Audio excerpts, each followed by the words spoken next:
everyone, welcome back to my channel. In this video, we're going to be talking about how to awaken the part of your brain you need to succeed as an entrepreneur. Before we dive in, I just want to point out why you need to care about your brain. As we know, what moves the needle is the daily actions we take.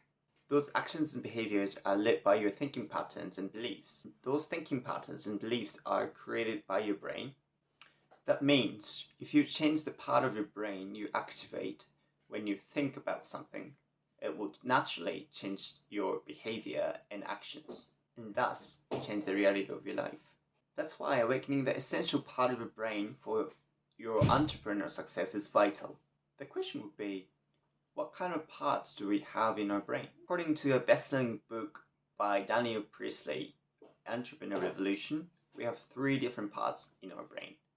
The one is the reptile, the monkey, and the entrepreneur. So the reptile is basically a survival part of your brain. It believes that war is a dangerous place and we need to protect ourselves. In this mode, we seek out immediate survival with as little effort as possible. The second part of the brain we have is the monkey brain. It's a functional worker kind of brain, and it loves comfort, drama, and repetitive tasks. So if you find yourself doing repetitive tasks without thinking that much, you're stuck in the monkey brain. The last part of the brain is the entrepreneur. So when this part of the brain is activated, you live like an emperor. It has great amount of empathy, logic, reasoning, and consciousness. When it's activated, you can create your vision and get creative about how to achieve it.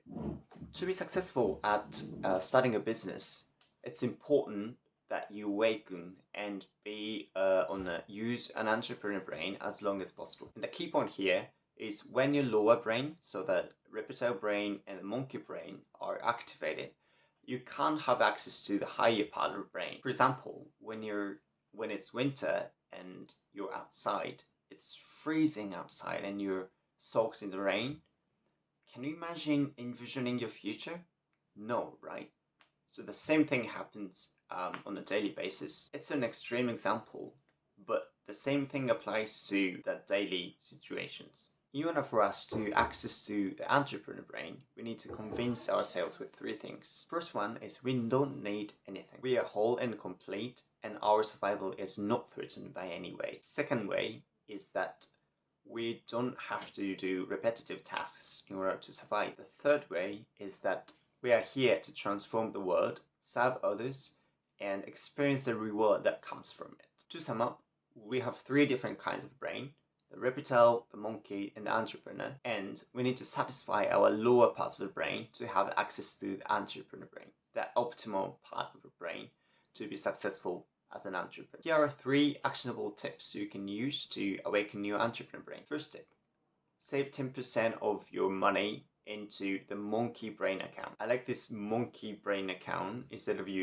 calling it the savings account. It's the idea from Daniel Priestley. But yeah, I just really liked it, so I wanted to share it with you. So this is the account that you're not supposed to touch, and the fact that you have money in there just in case you screw up and lose all your money, that gives you a sense of safety, and thus it brings you out from the survival mode of the brain, the reptile brain. The second thing you can do is to calm down your nervous system. So it could be meditation, journaling, long walk, long bath, whatever works for you. When you calm your nervous system, we get out of ourselves from flight, freeze, and fight mode, which is a reptile brain. So it gives you access to your higher part of the brain. The last step is the 1,000-pound challenge.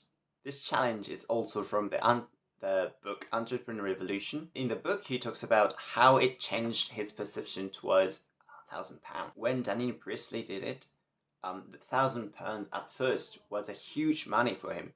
So he was worried about losing it, worried about someone stealing it and everything. It brought up his limiting beliefs about money, and he reflected his beliefs and thinking patterns about money and decided if he continues to believe it. He was saying that after 3 months or so, his perception towards 1,000 pounds changed dramatically.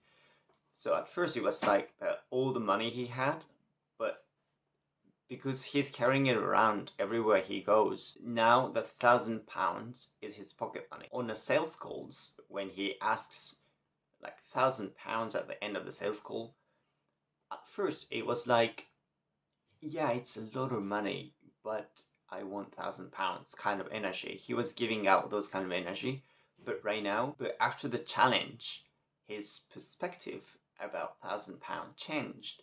So when he asks money at the end of the calls, he was like, "Yeah, it's £1,000. It's £1,000, you know. So it's just a pocket money. It's no big deal. It's just a pocket money." So all the non-verbal cues changed dramatically because his beliefs about money changed. I'm actually doing this challenge right now. It's been 1 week since I started. I'm carrying around 200,000 yen, which is equal to around £1,000. And it's made me realize a lot about my beliefs about money. So at first I feel rich because I used to separate my savings account and I put all the money in there so that I can see a lot of money, like a lot of numbers in my current account, so that I always felt like I don't have money because I don't see it. Because I don't see it. But right now, I have 200,000 yen in my pocket everywhere I go. So when I see like an expensive watch, I'm like, yeah, I can buy this if I want to because I have money in my pocket. So I feel richer than ever. So I feel that I have more access to a lot of things than before. So when I meet my friend, I sometimes worry that I might get judged by it. Then I'll be asking like, why though? Why do you think people would judge if you have a lot of money? So it's bringing out a lot of my limiting beliefs about money as well. And that's a great learning experience, to be honest. It's bringing up a lot of limiting beliefs I don't want to believe anymore. So I'm doing a lot of self-reflections and trying to change my beliefs towards money. So just 1 week of this challenge is already changing me, impacting me a lot on my beliefs about money. So I'm pretty sure it will change my perspective about money in the long run, in the upcoming month or so. If you want to try it out with me, let me know in the comment below.